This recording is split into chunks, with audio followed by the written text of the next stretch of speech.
Eh bien, écoutez, c'est vrai que cette semaine, diplomatiquement, elle est extrêmement importante pour l'Ukraine avec plusieurs événements clés. Cette rencontre avec Donald Trump, elle était attendue puisqu'on a bien compris depuis plusieurs mois que la relation entre Washington et l'Ukraine avait drastiquement changé depuis la présidence de Donald Trump, depuis le changement de ton de la Maison-Blanche vis-à-vis de l'Ukraine. Vous l'avez mentionné, la préoccupation du gouvernement de Volodymyr Zelensky, ça va être la continuation ou non, pour savoir à quoi s'en tenir, de l'aide américaine, notamment en matière militaire.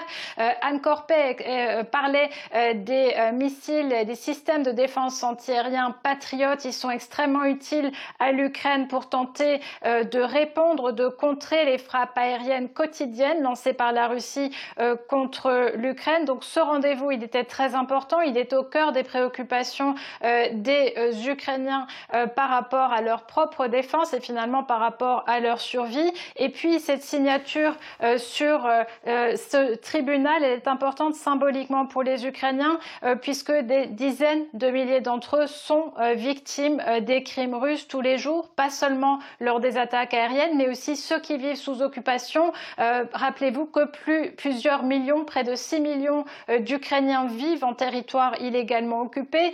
Ceux qui montrent des sentiments pro-ukrainiens qui refusent de prendre un passeport russe ne sont pas traités comme des citoyens finalement de cette fédération de Russie qui s'installe illégalement en Ukraine. Ils sont souvent soumis à des tortures, à d'autres crimes également. Donc ils sont eux-mêmes, ils essayent de faire part de ces crimes lorsqu'ils sont encore en contact avec leurs proches en Ukraine souveraine et libre. Donc la création d'un tribunal, la signature sur un tribunal qui pourrait juger pour ce crime d'agression non seulement Vladimir Poutine mais aussi les soldats de l'armée russe qui commettent ces crimes ici, elle est importante d'un point de vue moral pour une population qui est durement éprouvée. Et en parallèle, Emmanuel, de tous ces rendez-vous diplomatiques, la Russie, elle accentue la pression en ce moment sur l'Ukraine. Et cette semaine, les civils ont payé un très lourd tribut.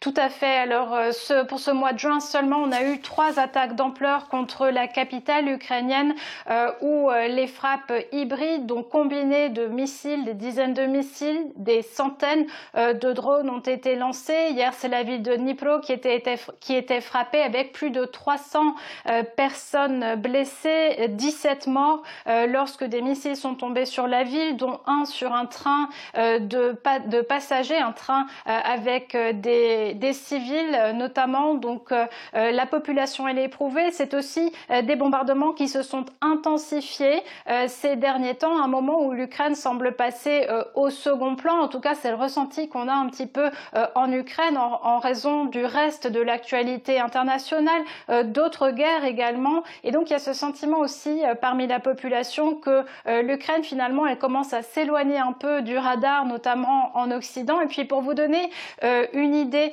ici à Kramatorsk, tous les hôtels ont été bombardés et dans les bâtiments résidentiels comme celui où je me trouve, il y a fréquemment des recensements de la part des autorités. Ils essaient de savoir qui habite où, dans quel appartement exactement, et ceci dans le but de faciliter le travail des secouristes. Si frappe il devait y avoir, c'est dire à quel point la population s'attend à être victime de ces frappes qui tombent de façon très aléatoire sur les bâtiments civils et qui font quasiment toujours des victimes parmi la population.